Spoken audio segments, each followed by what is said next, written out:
جی فیصل بھائی السلام علیکم۔ آپ ایک کیا آپ دو کریں، چار کریں، 10 کریں، جتنا جی چاہے آپ سوال کریں۔ کئی دفعہ سوال سے اور ان کے جواب سے اور سوال پیدا ہو جاتے ہیں، تو نو پرابلم۔ ہمارا زاہد صاحب کے ساتھ ایک ریلیکس سا ماحول ہو گیا ہے، بالکل گھریلو سی گفتگو کی طرح ہی ہوتا ہے، تو آپ بالکل تسلی سے اپنا ٹائم لیجیے گا۔ بہت شکریہ میر فیصل صاحب، مغل اجالا صاحبہ اور دیگر ٹیم کے افراد جو یہ مینٹین کرتے ہیں، بہت بہت شکریہ۔ کچھ دنوں کے بعد پھر ملاقات ہو رہی ہے، تو جو لوگ منزل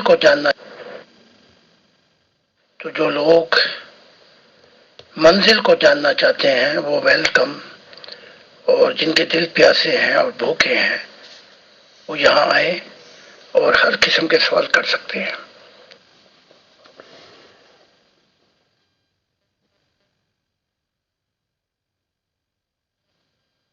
جی محترم رائی خان صاحب السلام علیکم ورحمۃ اللہ۔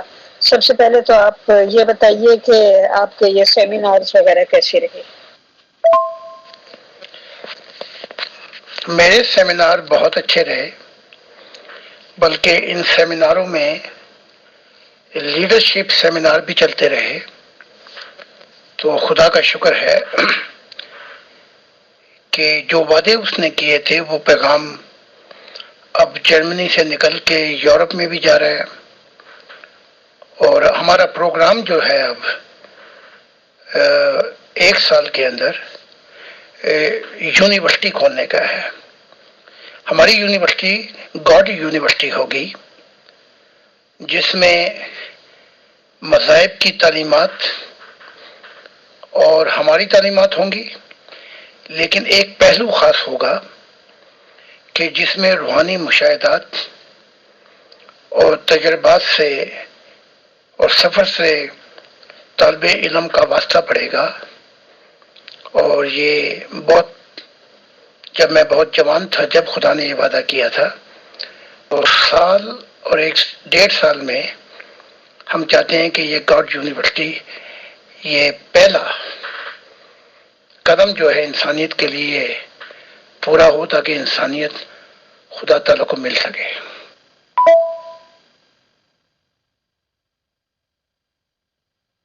ماشاء اللہ، wish you all the best. یہ جو آپ کی یونیورسٹی کھلنے جا رہی ہے، کہ امید ہے کہ یہ پہلی یونیورسٹی آپ کی جرمنی میں ہی ہوگی، اور اس میں ایک جیسے کہ آپ نے بتایا کہ خدا سے ملنے والا وہ جو ایک سبجیکٹ ہے، یعنی باقی مذاہب کی تعلیم کے علاوہ آپ کی تعلیم میں انفرادیت کیا ہے، تو میرا خیال ہے کہ آپ اس میں یہ گر بھی سکھائیں گے کہ کون کون سے مجاہدے کر کے لوگ خدا تعالیٰ سے کے ساتھ مشاہدات اور مکاشفات کا سفر جو ہے وہ آسانی سے طے کر سکیں گے باقی اگلی آڈیو۔ تو ہمیں بھی ذرا اس بارے میں کچھ بتائیے، کیونکہ آپ دیکھتے ہیں کہ ہم تو پرانے آپ کے لیکچرز اور سوالوں کے جواب وغیرہ سننے والے ہیں، تو ہمیں بھی اس سلسلے میں گائیڈ کیجیے کہ یہ مشاہدات اور سوری ایک فون آ گیا تھا تو وہ میسج کٹ گیا، کہ یہ مشاہدات اور مکاشفات کی منزل تک کیسے پہنچا جا سکتا ہے؟ جیسے والدین بچے پیدا ہوتے ہی والدین سے محبت پاتے ہیں، یہی ملن کی چابی خدا نے ہمارے میں رکھ دی ہے۔ اس کی تفصیلات میں تو نہیں جایا جا سکتا، کیونکہ ایک منٹ کی یہاں پہ آڈیو ہوتی ہے، لیکن پہلی جو ہم نے انسانیت کو خوشخبری سنائی ہے وہ یہ کہ جہنم دوزخ جنت کے لیے اور انسان کو حساب کتاب کے لیے نہیں پیدا کیا گیا۔ انسانیت کو پیدا کیا گیا تھا اس محبت کی تکمیل، کہ اپنے اور خدا کے درمیان جو فاصلے ہیں انہیں ختم کرتے ہیں۔ یہ تھا زندگی کا مقصد۔ جیسے عیسیٰ کہتے ہیں میں زندگی کا درخت ہوں، اور میں کہتا ہوں میں محبت کا درخت ہوں. تو تفصیلات مختصر سی بیان کی جا سکتی ہیں. ہر محبت کی چابی خدا نے ہمارے اندر ہی رکھ دی ہے، بس ہم نے ان چابیوں کو جاننا ہے. اور یہی گاڈ یونیورسٹی میں سیمیسٹر ہوں گے کہ long way to get it short, ایک لمبے سفر کے اب اسلام ہے رستہ، اب عیسائیت ہے رستہ، اب یہودیت، اب یہ فلاں، ابھی ایس فار ایس، رستوں میں بھٹکتے بھٹکتے عمر ضائع ہو جائے.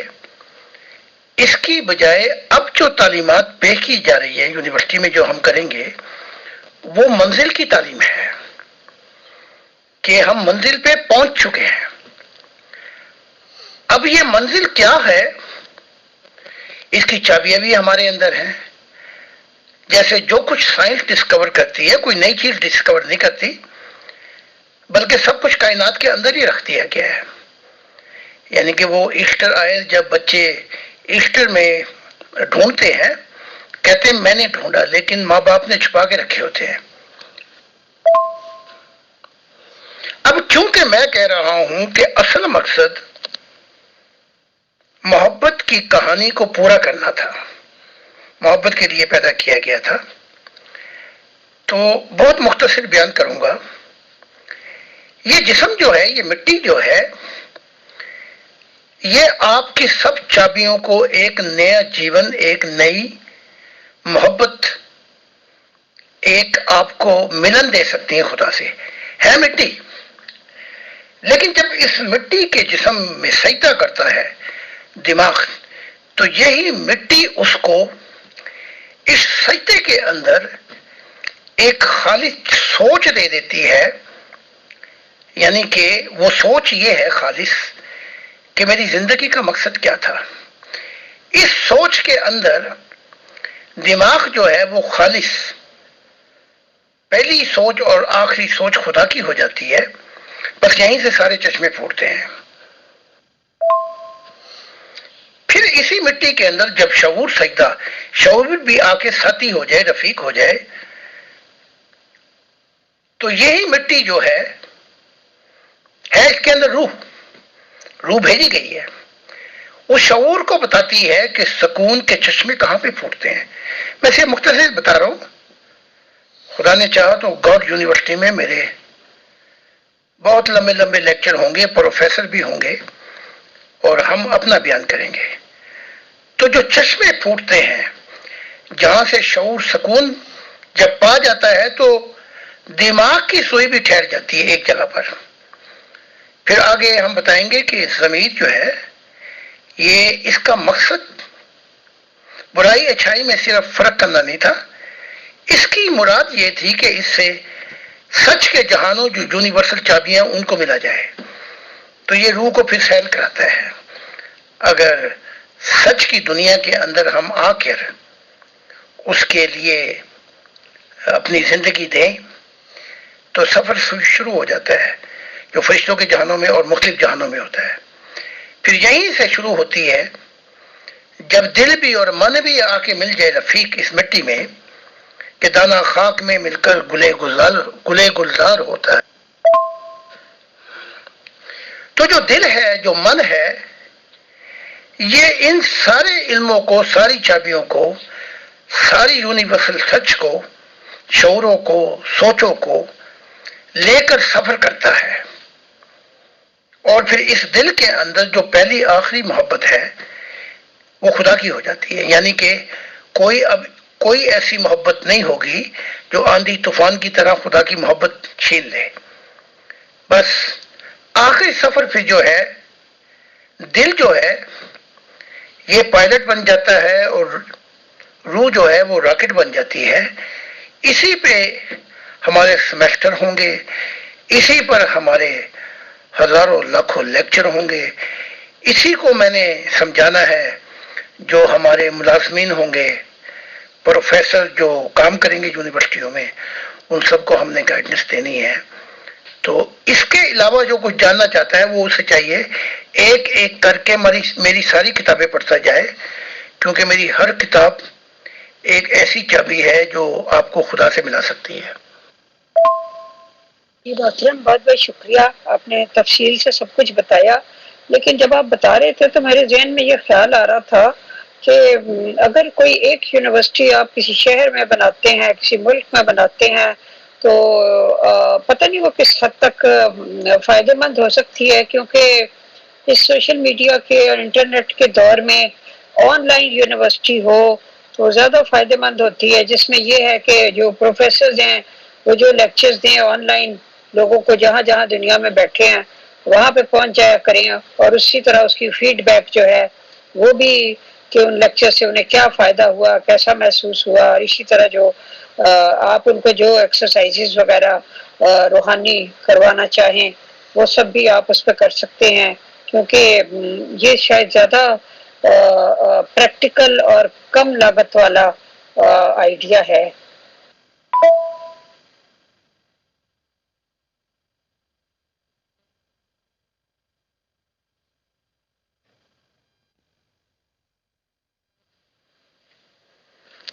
جی ہاں، اس میں دونوں چیزیں ہوں گی، لیکن جو پہلی یونیورسٹی خدا نے کہا ہے وہ فرینکفرٹ کے نزدیک ہے۔ اس یونیورسٹی میں جو کچھ لیکچر میں دوں گا یا پروفیسر دیں گے، ہم آن لائن بھی جاری رکھیں گے اس کام کو، لیکن انسان کی دید یہ ہے جیسے وہ خدا کو دیکھنا چاہتا ہے، ویسے جب لوگ مجھے یونیورسٹی میں خود دیکھیں گے، کیونکہ وہاں اور بھی پروفیسر ہوں گے جو مختلف مذہبوں پہ ان مذہبوں کا بتائیں گے، ہمارے پروفیسر بھی ہوں گے، تو اس کی شان یہ ہوگی کہ بڑی بڑی دور سے لوگ آئیں گے اور وہ جاننا چاہیں گے، کیونکہ وہ دیکھنا چاہیں گے کہ یہ نبی، یہ مسیح الزماں، یہ خدا کا دل وہاں پہ خود بھی آمنے سامنے ہو کر سوالوں کے جواب، اور ہم اسے دیکھ سکتے ہیں۔ تو اس کے بہت سے بھی فائدے ہوں گے، لیکن ہم نے اس پہلو پہ بہت سوچ رہے ہیں، لیکن سبسٹینٹل کہ یونیورسٹی ویسے قائم کر دی جائے، یہ بنیادی چیز ہے جو ہم کریں گے۔ اس پہ یونیورسٹی چھوٹی ہوگی، لیکن وقت کے ساتھ ساتھ اس کو کیوں ہم کر رہے ہیں یہ بھی بتا۔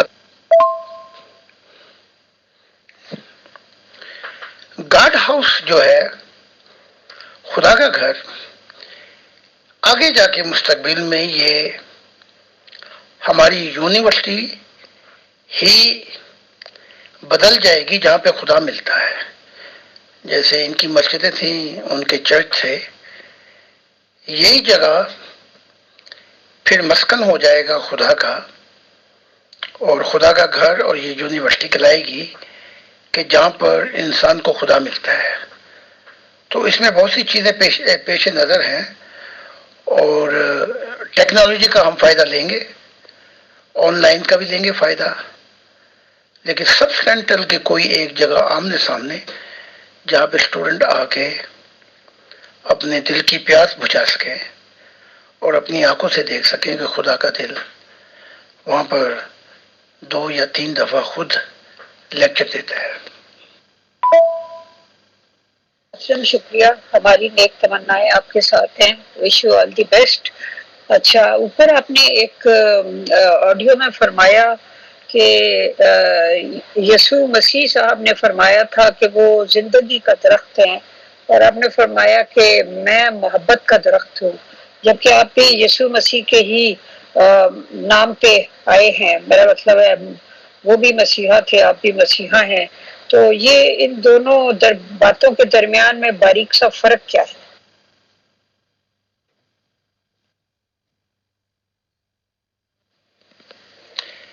پہلا فرق تو یہ ہے کہ وہ مشن چھوڑ گیا، اور سب سے زیادہ غم اور دکھ اس نے خدا کو دیا، اور میرا فرق یہ ہے کہ میں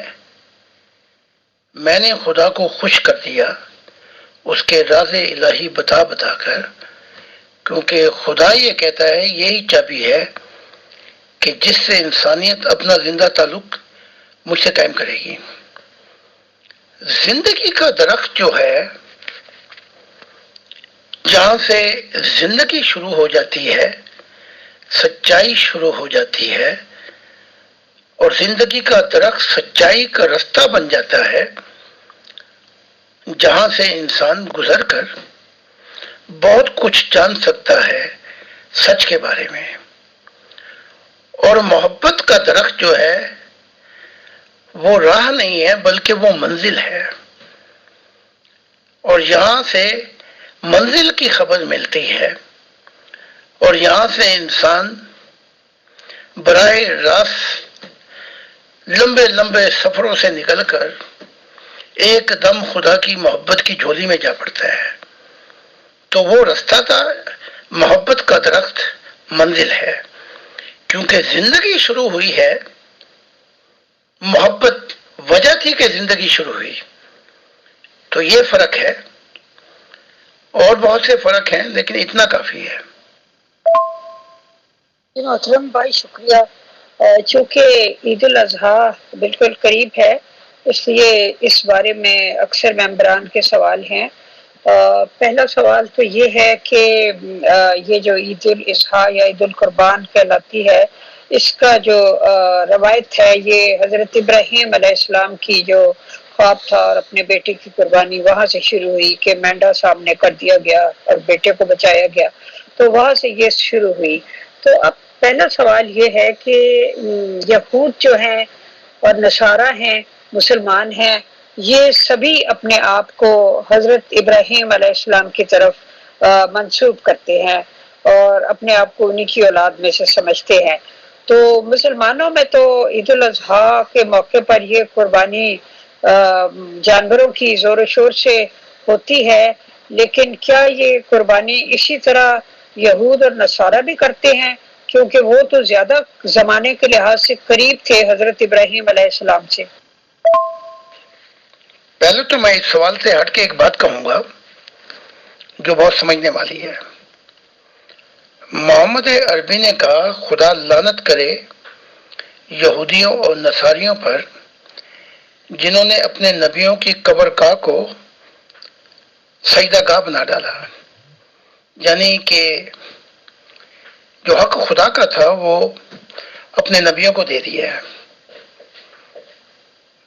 اب محمد عربی عالم ارواح میں کیا کہتے ہیں اور میں کیا کہتا ہوں، آپ کو سناتا ہوں کہ اب سب سے زیادہ لعنت جو ہے یہ مسلمانوں پہ پڑی ہے جنہوں نے اپنے نبیوں کی قبر کو سجدہ گاہ بنا ڈالا، اور اس لعنت کا تحفہ یہ ہے کہ 72 فرقے ہوں گے آسمان کے نیچے اور سب بدترین مخلوق ہوں گے۔ اب آپ کے سوال کے جواب کی طرف آتا ہوں، ذرا اس چیز کو غور کر لیں اور پھر سنتے ہیں کہ خدا عید کے متعلق کیا کہتا ہے۔ خدا نے یسایہ نبی کو بھیجا،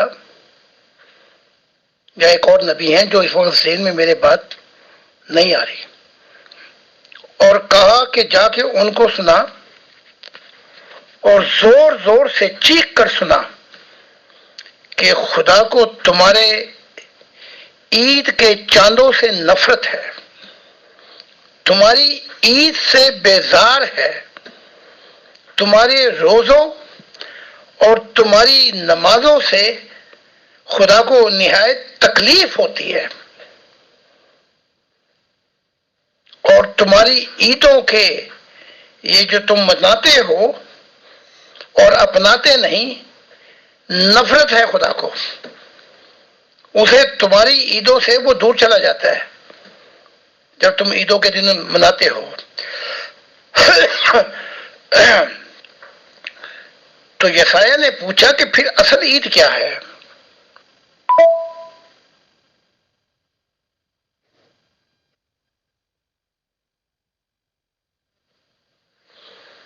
تو کہا اصل عید یہ تھی کہ تم میری انسانیت کو رہائی دلاتے، یعنی کہ ان کو رہائی دلاتے غلامی سے ان کے حقوقوں کا خیال رکھتے، جیسے اب ہیومن رائٹ بن رہے ہیں، عورتوں کو آزادی دلواتے، جو غلامی میں پھنس رہے ہیں، تم ان کے حقوق کے لمبردار بن کے، حق بن کے کھڑے ہو جاتے، کیونکہ خدا جب ایک شخص کو تکلیف ہوتی ہے تو خدا کی نگاہ میں ساری انسانیت کو تکلیف ہوتی ہے۔ ایک شخص سکھ پا جائے تو وہ بنیاد بن جاتا ہے کہ خدا کی دنیا آئے گی، سارے انسان سکھ پائیں گے۔ تو یہ کام تو تم کرتے ہی نہیں۔ تو خدا نے کہا کہ جب تم انسانیت کو ایک فیملی نہیں سمجھتے، خاندان ہی نہیں سمجھتے، تو مجھے تمہاری عیدوں سے بیزاری اور نفرت ہے۔ چاند بھی خود ہی دیکھا کرو، عید بھی خود ہی منایا کرو۔ تو یہ عید کا کانسیپٹ ہے، قربانی کا کانسیپٹ نہیں ہے۔ عیسیٰ نے کہا تھا میں قربانی نہیں، میں رحم پسند کرتا ہوں، اور میں کہتا ہوں رحم سے بڑھ کر جب ہم انسانیت کا ایک خاندان اور اس کو اس نگاہ سے دیکھیں گے کہ وہ خدا کا خاندان ہے، تب جا کے آپ سب عید منا سکتے ہیں۔ اس سے پہلے یہ ساری آپ جو شبرات اور یہ عیدیں وغیرہ یہ مناتے ضرور ہو، لیکن اپنی زندگی پہ تمہارا اس کا کوئی بھی اثر نہیں ہے۔ جی محترم، اصل میں پوچھا یہ تھا کہ کیا یہود اور نصارہ بھی اس طرح جانور قربان کیا کرتے تھے؟ اور آپ نے جو یسایہ نبی کے حوالے سے بتایا کہ ان کو خدا نے یہ کہا، یسایہ نبی کب تشریف لائے تھے؟ مجھے اصل میں پتہ نہیں ہے کہ یہ حضرت موسیٰ علیہ السلام سے پہلے تھے یا بعد تھے، اور کیا یہ قومیں جو تھیں ان کے تہوار کیا تھے؟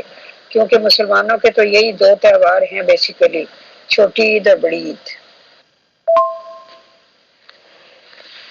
یہ تو بعد میں ہے اپنا جب ابراہیم، اسحاق، یعقوب، پھر یعقوب سے یوسف، اور پھر یوسف سے 400 سال غلامی، پھر موسیٰ آئے، یہ بہت بات کی باتیں ہیں۔ تو یعقوب کا یہ ہے کہ یہ مناتے ہیں عید یہودی، جب اس کی کشتی ہو رہی تھی یعقوب نبی کی، تو صبح پھوٹی تو اس نے کہا فرشتے نے مجھے جانے دے، اس نے کہا مجھے برکتیں دے کے جا، تو پھر اس نے کہا اچھا تیرا نام اسرائیل ہوگا، تو یعقوب کو اسرائیل کہا گیا ہے۔ لیکن اس کشتی میں جو ران کی یہ نا نس، یہ اپنا یا چڑھ گئی اور یعقوب لنگڑا رہے تھے، تو یہودی یہ جو پٹھے کا یہ جو ہے یہ گوشت نہیں کھاتے، باقی مناتے تو وہ بھی ہیں سبت کا دن اور بڑا کچھ کرتے ہیں، ان کے طریقہ کار اور ہیں، اور دونوں بہن بھائی ہیں، مسلمانوں کے بھی طریقہ کار اور ہیں، لیکن وہی بات ہے جو محمد عربی نے کہی تھی، یہ دائیں کی جوتی ہیں تو وہ بائیں کی جوتی ہیں، حرکتیں ان کی ایک ہی ہیں، تہوار بھی ان کے ایک ہیں۔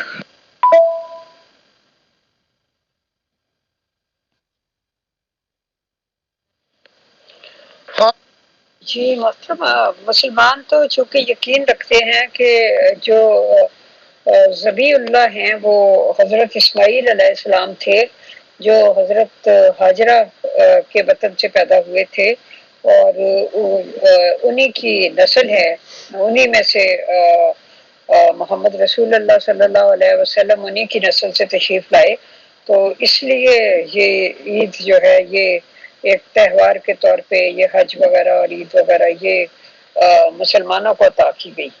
تو اس سے تو پھر یہی ظاہر ہوتا ہے کہ حضرت اسماعیل ہی تھے وہ بیٹے جو ذبیح اللہ تھے۔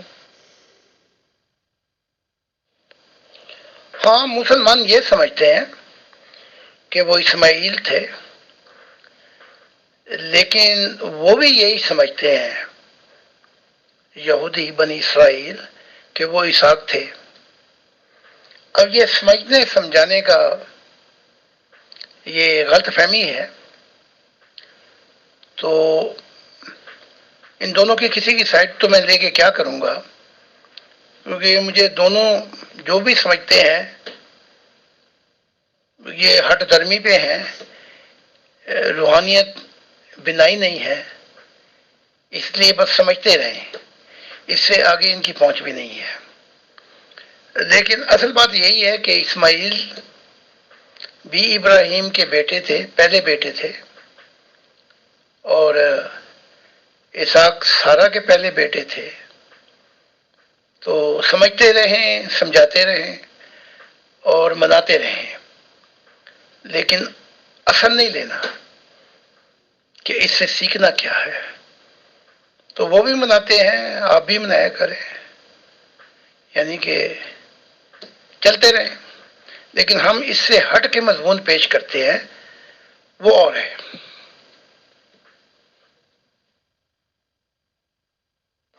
جی محترم، میں یہ جاننا چاہتی ہوں کہ آپ کو اللہ تعالیٰ نے کیا بتایا، کیونکہ ان دونوں کو ظاہر ہے ان کے انبیاء نے بتایا، تو اب یہ بھی بڑی انسان پریشان ہو جاتا ہے کہ ایک کے انبیاء کچھ بتا رہے ہیں، دوسرے کے انبیاء کچھ بتا رہے ہیں، تو خبر دونوں خدا تعالیٰ کی طرف سے پا رہے ہیں۔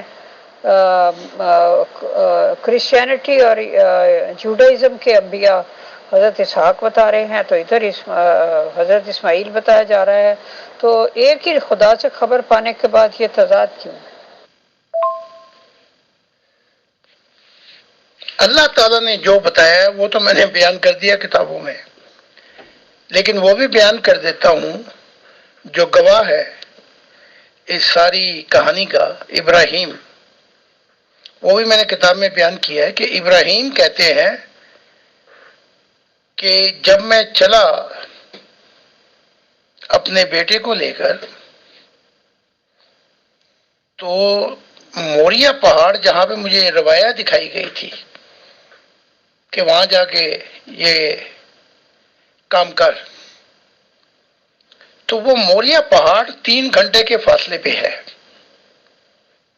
اب وہ جو 3 گھنٹے کا فاصلہ ہے، ابراہیم اتنا آہستہ چلے، وہ فاصلہ 3 میں مکمل ہوا۔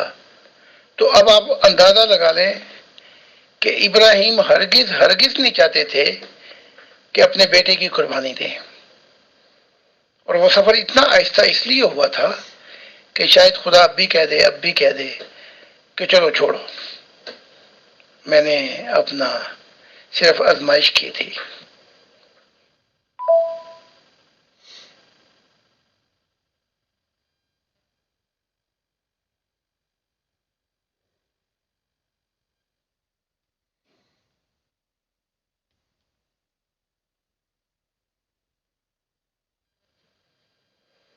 پھر یہ جب موریا کے پہاڑ پہ پہنچ گئے اور دیکھا کہ خدا نہ الہام کرتا ہے نہ وحی کرتا ہے، تو انہوں نے اپنے وہ جو تھے خادم، ان سے کہا تم یہیں ٹھہرو، میں بیٹے کو لے کے چلتا ہوں اوپر۔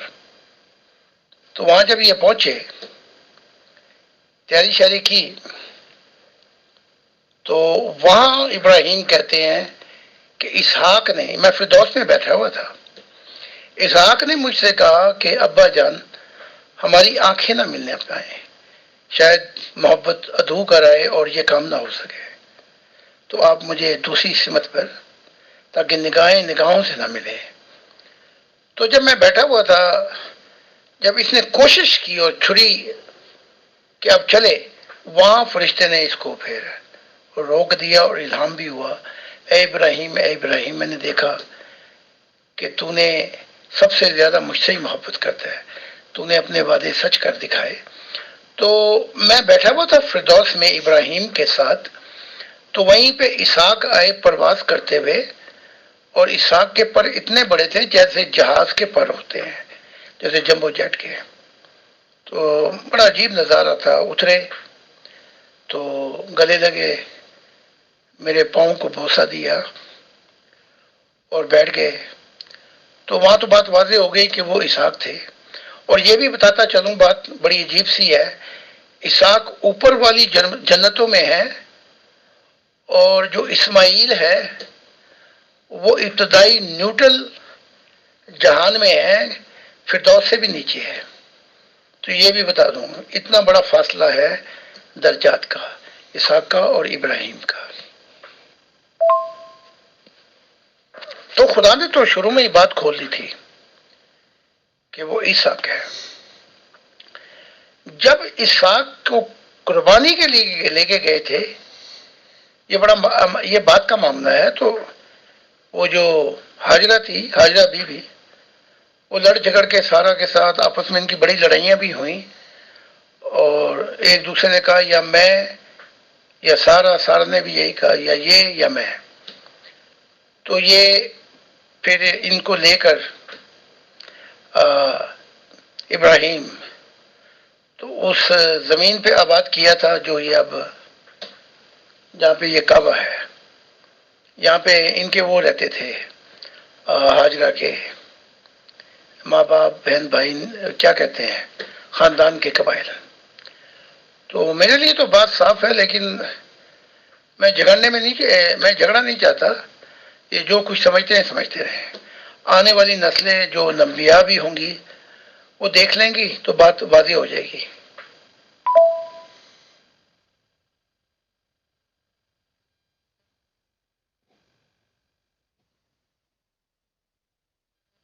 جی محترم، بہت شکریہ۔ اصل میں واضح ہونا بات کا اس لیے ضروری ہوتا ہے کہ جس خدا کی محبت کی طرف آپ بلاتے ہیں بنی نوع انسان کو، تو لوگوں کے ذہن میں یہ سوال پیدا ہوتا ہے کہ وہ خدا جو ہے وہ ایک نبی کو کچھ بات بتا رہا ہے، دوسرے کو کچھ بتا رہا ہے۔ آخر مسلمانوں میں جو 1500 سال سے یہ قربانی چلی آ رہی ہے، اور وہ کہتے ہیں کہ یہ حضرت اسماعیل کی قربانی کی یاد میں ہے، تو سوال یہ پیدا ہوتا ہے کہ محمد مصطفیٰ صلی اللہ علیہ وآلہ وسلم کو یہ بات کہ قربان حضرت اسماعیل ہوئے تھے، یہ بات کس نے بتائی؟ ظاہر خدا نے بتائی، خدا نے جبرائیل علیہ السلام کے ذریعے بتائی۔ تو یہ چیز لوگوں کے ذہن میں کنفیوژن پیدا کرتی ہے کہ خدا تعالیٰ ایک جگہ کچھ بتا رہے ہیں، دوسری جگہ کچھ بتا رہے ہیں، تو بندہ کہتا ہے کہ یہ تو میرے ذہن میں ایسے خدا کے لیے کنفیوژن پیدا ہو گئی، تو محبت پیدا ہونے کی بجائے شکوک و شبہات پیدا ہو جاتے۔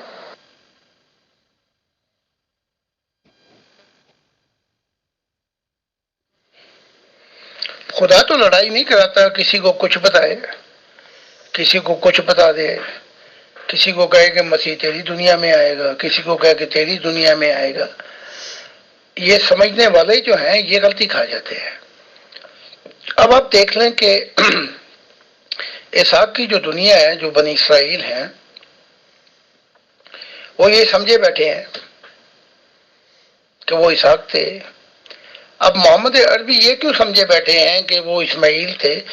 کیونکہ آئے ادھر سے اسماعیل کی لینیج سے ہیں، اور یہ کہ جبرائیل نے ان کو یہ کہا واضح طور پر کہ وہ اسماعیل تھا، یہ بھی درست بات نہیں ہے، کیونکہ میں تو بتا چکا ہوں پہلے ہی کہ 5 سے 7 یا 10% قرآن جو ہے وہ جبرائیل اور محمد صاحب کی اپنی حکمتیں ہیں۔ تو خدا کا پیغام تو نہ تورات ہے، نہ انجیل ہے، نہ ہی یہ قرآن ہے، یہ مخلوق ہے۔ تو خدا پہ ایویں الزام لگا کے خدا کو دھرنا دے کے بیٹھ گئے۔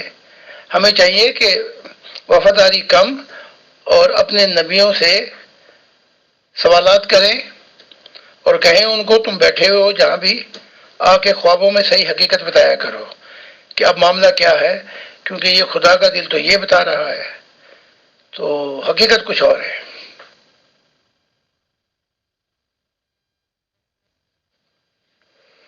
باقی اور عجیب باتیں بتا دیتا ہوں کہ یہ کس نے بتایا تھا کہ نبی نہیں آ سکتا؟ جبرائیل کہتے میں نے تو نہیں بتایا تھا، نہ میں نے ایسی بات کی، میں نے تو لکھوا دیا تھا بلکہ کہ نبی آتے رہیں گے۔ تو پھر یہ محمد صاحب کے اپنے خیالات تھے، جس کی وجہ سے 1500 سال سے خون کی تلوار لٹکی ہوئی ہے۔ اسی طرح کئی ہزار سال ہو گئے ہیں، نہ حاجرہ ملتی ہے سارا سے، نہ سارا ملتی ہے حاجرہ سے، اپنے اپنے ڈیمینشن میں رہتے ہیں۔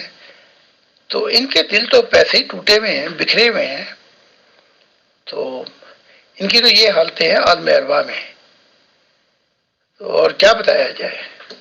جتنا بھی بتائیں گے اور کہیں گے کہ جی ہمارے نبیوں کی بےزتی ہوتی ہے. تمہارے نبیوں کی بےزتی ہوتی ہے، لیکن جو انسانیت کا بیڑا غرق ہو گیا اس کا جواب دہ کون ہے؟ تو یہ بھی سوال پوچھا جائے. اب حقیقت کو بتانا خدا کی طرف سے. اب میں کہتا ہوں کہ جی اس کا باپ جو تھا وہ زکریا تھا، کیوں نہیں بتا دیا محمد صاحب نے؟ عیسیٰ ابن مریم کہہ کے چپ لگ گئی، کیونکہ یہودیوں سے سنگ پھنسے ہوئے تھے، پھر عیسائیوں سے پھنستے، اور انہوں نے اور شور مچانا تھا. یہودیوں نے عیسائیوں کو لے کے آنا تھا کہ دیکھو یہ کہتا ہے کہ اس کا باپ زکریا ہے. تو یہاں بھی بڑی حکمتیں ہیں، نہیں بتایا. تو اب کیونکہ میں خدا کا دل ہوں، میں تلا ہوا ہوں کہ چلو یا تو میں مروں یا حقیقت بتا جاؤں.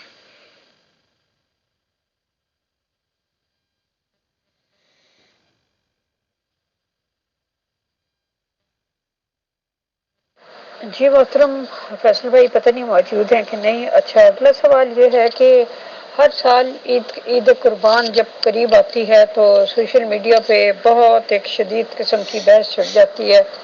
ایک طرف مسلمان ہوتے ہیں، دوسری طرف لبرلز ہوتے ہیں، کچھ ایتھیسٹ ہوتے ہیں، کچھ ایگنوسٹکس ہوتے ہیں، اور اس طرح اور اس کے علاوہ ویسٹرن ورلڈ. تو یہ کہ جی یہ قربانی کی بجائے اگر یہی پیسے کسی اچھے کام میں خرچ کر دیے جائیں تو اس بارے میں آپ کیا کہتے ہیں؟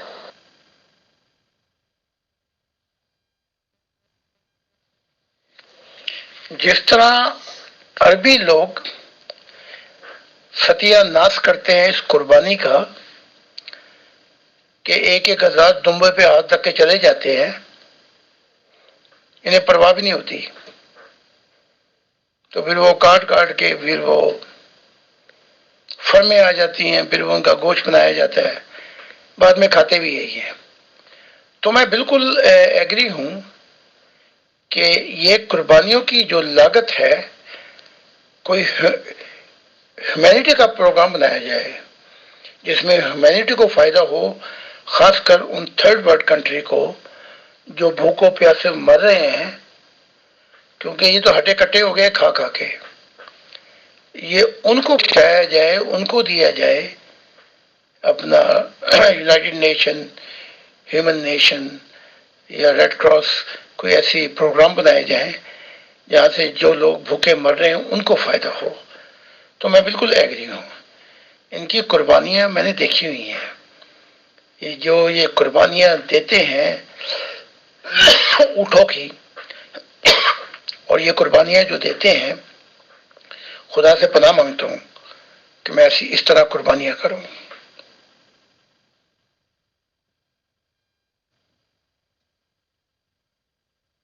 محترم زاہد خان صاحب، السلام علیکم ورحمۃ اللہ وبرکاتہ. سر خدا کی سلامتی ہو آپ پر.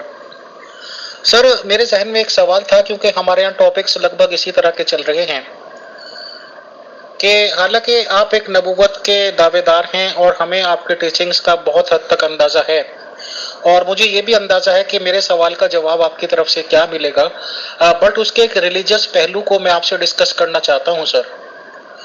کہ جیسے کہ یہ قرآن شریف کی ٹیچنگ ہے، اگر قرآن شریف کو کوئی ماننے والا بھی ہے کہ اہل کتاب میں آپ شادیاں کر سکتے ہو، یہ الگ بات ہے. پھر ملا لوگوں نے اس میں کافی ڈرامے بازی کی کہ جی لڑکی لے سکتے ہیں، لڑکی دے نہیں سکتے، دس اینڈ دیٹ.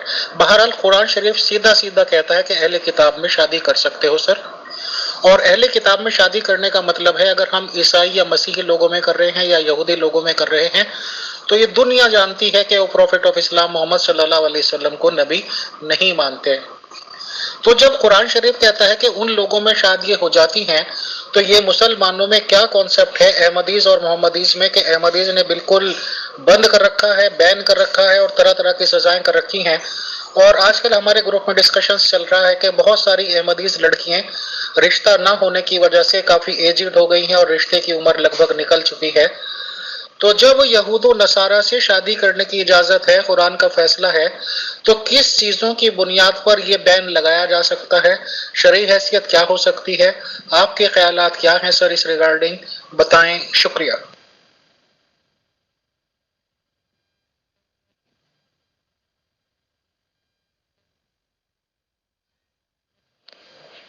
وعلیکم السلام امیر صاحب. اب تو آپ سوال بھی کرتے ہیں اور آپ کو جواب کی بھی خبر ہوتی ہے. بھائی کیا بات ہے. تو آپ کو نبوت کے درجے پہ نہ کھڑا کر دیں. اچھا تو یہ تو آپ جان لیں کہ اہل کتاب میں تو شادی ہو سکتی ہے، لیکن محمد صاحب کی بات بھی یاد رکھیں کہ وہ مسلمان ہوگی یا وہ مسلمان ہوگا، تب جا کے شادی اسلام کے اندر ایکسیپٹ کی جاتی ہے. اچھا یہی بات جو ہے یہی احمدیت کی ہے. احمدی لڑکی احمدی لڑکا شادی کر سکتے ہیں، لیکن اس مسلمان کو احمدی ہونا پڑے گا، چاہے وہ لڑکی ہو یا لڑکا ہو. تو بات تو وہی اسلام کی دیکھ لینا کہ اسلام کیا شرائط پیش کر رہا ہے. اب رہ گیا یہ اپنا عیسائیت، تو اس میں کوئی اتنا واضح تو نہیں ہے، لیکن وہ محمد صاحب کو نبی ہرگز ہرگز نہیں مانتے. اچھا پہلے تو ناممکن تھا کہ وہ مسلمانوں سے شادی کرتے، لیکن وقت نے چیزیں بدل دی ہیں. اب تو یورپین پرواہ بھی نہیں کرتے کہ کس سے شادی کر رہے ہیں. انہیں زیادہ توجہ ہوتی ہے اپنے ذاتی معاملات سے کہ لڑکی ان کی نگاہ میں کیا ہے، حسین ہے، سوچ و سمجھ رکھتی ہے، یہ لڑکی کا معاملہ ہوتا ہے.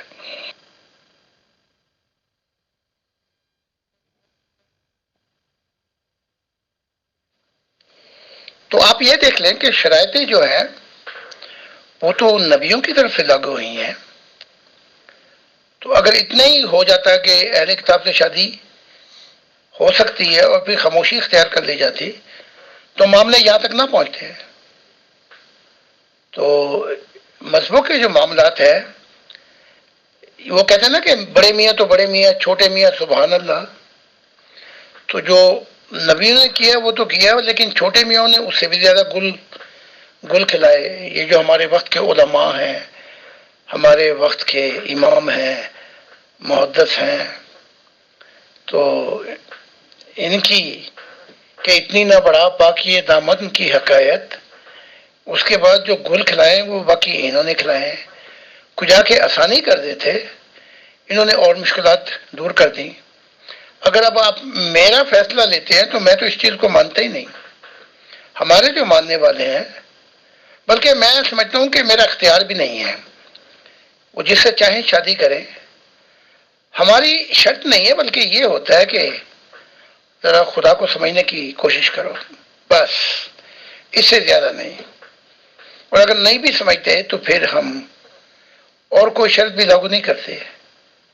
تو کیونکہ جو محبت ہے وہ کسی مذہبی پیمانے پہ تولی نہیں جا سکتی. تو یہ ہے. محترم زاہد خان صاحب، میں خدا کے فضل و کرم سے قرآن شریف پڑھتا رہتا ہوں ٹرانسلیشن کے ساتھ، بٹ کیونکہ میں پڑھتا ہوں مجھے یہ یاد نہیں رہتا کون سے سپارے میں پڑھا تھا، کون سی آیت تھی. اب آپ نے یہ بات کہہ دی ہے، مجھے کم سے کم اتنا یاد نہیں ہے کہ اس آیت میں یہ بھی لکھا ہوا ہے کہ اس کو مسلمان کنورٹ ہونا ضروری ہے. بہرحال I will try to find out that آیت. میں دوبارہ اس کو تلاش کروں گا، دوبارہ پڑھوں گا، اور ود اسکین انشاءاللہ یہاں پہ لگاؤں گا بھی اور پھر بات چیت کروں گا، کیونکہ مجھے یہ یاد نہیں آ رہا کہ اس میں یہ والی شرط لکھی ہوئی ہے. بہرحال شکریہ، جزاک اللہ.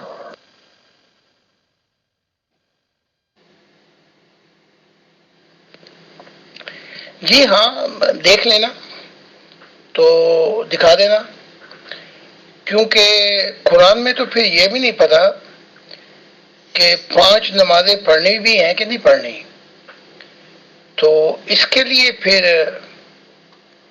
تواتر کے ساتھ پھر حدیثوں کی طرف آنا پڑتا ہے. تو محمد صاحب پھر تشریح کرتے ہیں، ایکسپلینیشن دیتے ہیں کہ ان قرآن کی آیات کا یہ مطلب تھا، یہ تھا، یہ تھا، یہ تھا.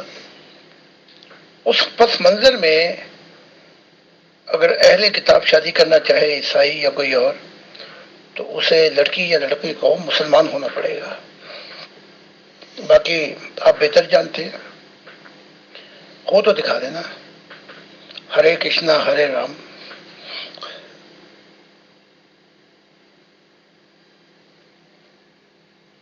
محترم زاہد خان صاحب، حدیثوں کی طرف، روایات کی طرف آؤ گے، پھر تو سیکنڈ بھگوان آف مسلمان جو ہیں، کیا نام ہے ان کا، حضرت عمر علیہ السلام، انہوں نے تو سیدھا سیدھا یہ کہہ دیا تھا کہ رسول محمد صلی اللہ علیہ وسلم جو آپ نے کسی سے یہ بول دیا کہ لا الہ الا اللہ پڑھ لو تو وہ بھی جنتی ہے، تو اس طرح سے تو کوئی آپ کو ماننے کا ہی نہیں، اور آپ کو یہ باتیں نہیں کرنی چاہیے۔ تو رسول محمد صلی اللہ علیہ وسلم سے روایات یا حدیث تو یہ بھی ملتی ہے کہ انہوں نے خود کہا ایک موقع پہ کہ لا الہ الا اللہ پڑھنا از سفیشینٹ۔ بہرحال سر آپ نے جواب دیا، بہت شکریہ، بہت جزاک اللہ۔ پہلے تو یہ ہے کہ وہ عمر صاحب نے نہیں کہا تھا لا الہ الا اللہ، یہ تھوڑی سی غلطی ہو گئی۔ وہ ابو ہریرہ نے محمد عربی سے سن کے کہا تھا، آپ نے کہا جاؤ ابو ہریرہ یہ کہہ دو کہ خدا ایک ہے، بس اس کے ساتھ اپنا تعلق قائم کر لو، محمد الرسول اللہ کہنے کی ضرورت نہیں۔ تو یہ بات محمد عربی نے ابو ہریرہ کو بتائی تھی۔ تو یہ بازار میں گئے اور کہا دیکھو آؤ اسلام کتنا سستا ہو گیا ہے۔ تو وہاں عمر نے پکڑ کے ان کو پھینٹا لگایا، ان کے گلے میں چادر ڈال کے کھینچا، تھپڑ وغیرہ جو بھی مار سکتے تھے، اور لا کے محمد عربی کے سامنے پھینکا کہ یہ باتیں کرتا ہے۔ تو یہ بات محمد عمر نے نہیں کہی تھی، وہ تو خطاب تھے کہا سے یہاں تک بھی کہا کہ یا رسول اللہ اگر آپ ایسا کہیں گے تو بڑی غلط فہمیاں پوری ہوں گی۔ اب دوسری بات یہ ہے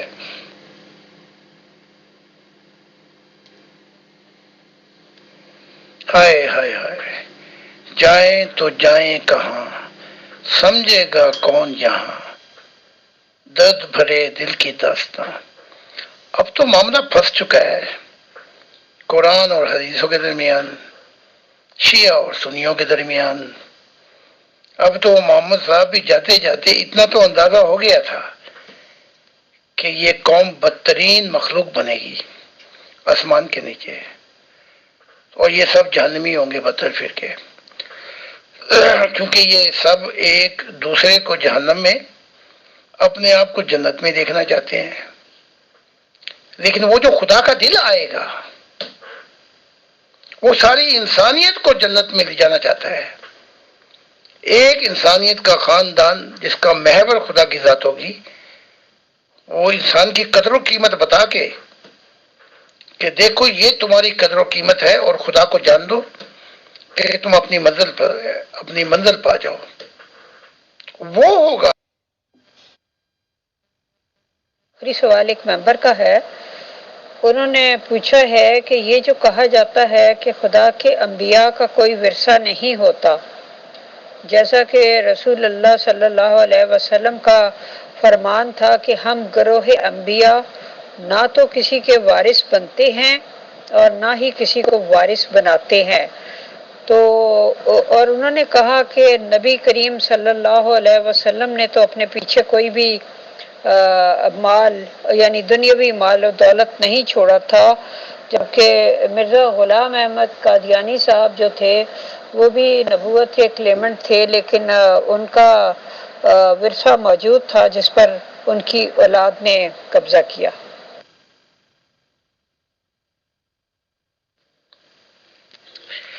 یہ ایک ذاتی معاملہ تھا جو عمر صاحب نے کہا کہ میں نے ابو بکر صاحب نے کہا کہ میں نے رسول اللہ سے یہ سنا ہے، لیکن قرآن جو ہے وہ تائید نہیں کرتا ابو بکر کی بات کی۔ اگر قرآن کی روح سے جب یہ مقدمہ پیش ہوا اور بی بی فاطمہ نے یہ پیش کیا کہ میں اپنے والد کا ورثہ مانگتی ہوں، تو وہ حق پہ تھی، لیکن پھر اگر وہ حق دیا جاتا تو اس میں پھر فاطمہ بی بی جو ہیں وہ اکیلی تو نہیں تھی، اس میں تو پھر بیویاں بھی شامل ہو جاتی ہیں، اس میں تو پھر اور بھی سب کچھ شامل ہو جاتے ہیں، یعنی کہ اگر جو دوسری بیٹیاں ہوتی تو وہ بھی شامل ہوتی ہیں۔ تو ابو بکر نے خلافت پہ گدی پہ بیٹھ کے یہ کہا تھا کہ میں نے رسول اللہ سے یہ بات سنی ہے کہ ہم انبیاء کا ورثہ نہیں ہوتا. تو قرآن تو تائید نہیں کرتا. قرآن میں تو بتایا گیا ہے کہ کتنا لڑکی کو ملے گا، کتنا لڑکے کو ملے گا، کتنا بیوی کو ملے گا. وہ تو واضح اپنا تشریح کی گئی ہے قرآن میں. اسی بات سے بی بی فاطمہ سخت ناراض تھی اور وہ کہتی تھی تمہارا جو ذاتی معاملہ ہوا یا جو سنا ہے میں اس پہ نہیں، میں تو قرآن سے فیصلہ کرانے آئی ہوں. قرآن تمہارے فیصلے کی تائید نہیں کرتا. تو وہ حق پہ تھی. لیکن ابو بکر کہتے تھے میں خلیفہ ہوں اور میں نے یہ سنی ہے بات، لہذا میں اس کو اس طرح تقسیم نہیں کروں گا، یہ ویسے کہ ویسے ہی رہے گا. ہاں اس سے آپ فائدہ اٹھا سکتے ہیں جو اہل بیت ہیں. تو یہ بدمزگی اور یہ پھر باتیں بعد میں پھر چلتی رہیں اور بڑی فتنہ فساد کا باعث بنی ہے سب کچھ. اور آج بھی یہ سلسلہ جو ہے یہ جان نہیں چھوڑ رہا شیعہ اور سنیوں کے درمیان. تو خدا پناہ مانگتا ہوں کہ کب ان کی کشتی غرق ہوگی یا کبھی کنارے لگے گی.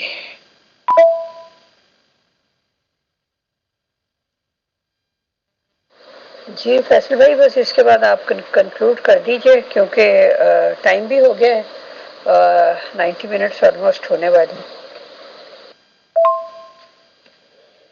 محمد صاحب کو چاہیے تھا کہ یہ بات واضح کر کے جاتے. اب میں نے اپنی زندگی میں یہ بات واضح کی ہے کہ موسٹ آف جو زیادہ سے زیادہ میری زندگی کا جو تھا وہ تو میں دے چکا ہوں. تو میرے گھر والے تو بس میں نے یہ طے کیا کہ جو جگہ ہے رہ گئی تھوڑی بہت، خدا کے لیے چلیں گے تو یہاں پہ رہ سکتے ہیں. تو میں تو وصیت جو کچھ بھی ہے میرے پاس تو اب تو میں نے کام شام میرے بیوی کے سب کچھ چھوڑ گئے. تو میں جو میں نے ورثہ چھوڑا ہے پیچھے وہ صرف خدا کی محبت ہے. تو خدا کا شکر ہے کہ اولاد بڑی لائق ہے اور اس رستے پہ چلنا چاہتی ہے اور انہیں ایسے ورثوں سے کوئی دلچسپی نہیں ہے. لیکن اصول جو ہے، اب جرمن کا جو اصول ہے اس کے تو میں خلاف نہیں جا سکتا. اصول کہتا ہے کہ چاہے میں نبی ہوں یا کچھ بھی ہوں، میری جائیداد تقسیم کی جائے گی اور بیٹا بیٹیوں میں اور بیوی میں تقسیم کی جائے گی. یہ یہاں کا لا ہے اور میں اس کے خلاف جانا بھی نہیں چاہتا اور نہ جانا چاہتا ہوں. تو جو کچھ کرنا ہے پہلے اپنی زندگی میں واضح کر جاؤ تو بہتر ہے. محترم زاہد خان صاحب and all dear group members of pure discussion group, 36,000 روایتیں ہیں، 36,000 الٹے پلٹے کھاتے ہیں مسلمان لوگ، 36,000 دماغوں میں ان کی سوچیں بٹی ہوئی ہیں. اور یہ جو معاملات ہیں کہ حضرت فاطمہ علیہ السلام باقفدق کا مسئلہ لے کر گئیں اور ان سے ناراض لوٹی اور ناراض رہیں، یہ کوئی حجت نہیں ہوتی ہے مذہب اسلام پہ کہ جی میں نے یہ سنا تھا وہ سنا تھا. اس میں پارشیلٹی کے پورے چانسز رہتے ہیں اور اس پہ بے ایمانی کے پورے چانسز رہتے ہیں. قرآن شریف کے اگینسٹ اگر محمد صلی اللہ علیہ وسلم کا کوئی فیصلہ ہے تو پھر تو سارے اسلام کو ہی سوچنا پڑے گا کہ کیا رسول اسلام قرآن شریف کے اگینسٹ جا سکتے ہیں؟ نہیں جا سکتے ہیں. قرآن شریف میں جو کچھ لکھا ہوا ہے وہ مقدم ہے اور بالکل اس کو ماننا پڑے گا. فاطمہ جی علیہ السلام کے ساتھ اگر آپ کہہ رہے ہیں کہ اور لوگوں کا حصہ بنتا تھا تو سب کو دینا چاہیے تھا. بہرحال اس فیصلے میں زیادتی ہوئی ہے، کسی بھی طرح کی تحقیقات کر لو، بٹ کیونکہ 36,000 فرقے ہیں مسلمان تو لڑتے بڑھتے رہے آپس میں ہمیں کی. شکریہ، جزاک اللہ.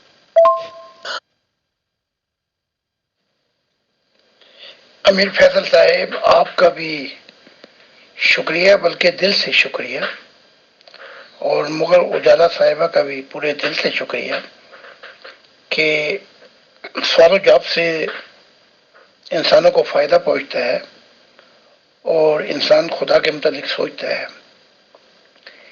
کہ کسی طرح میں اس کو پالوں. اس کے نام چاہے کچھ بھی ہو، ناموں سے کوئی غرض نہیں ہے. تو بڑی مہربانی اور وہ لوگ جو یہ مینٹین کرتے ہیں اور وہ لوگ جو سوال و جواب بھیجتے ہیں، سب کا شکریہ. خدا حافظ. جی میں بھی محترم زاہد خان صاحب کا تہہ دل سے شکریہ ادا کرتی ہوں کہ وہ تشریف لائے اور انہوں نے ہمارے سوالوں کے جواب دیے.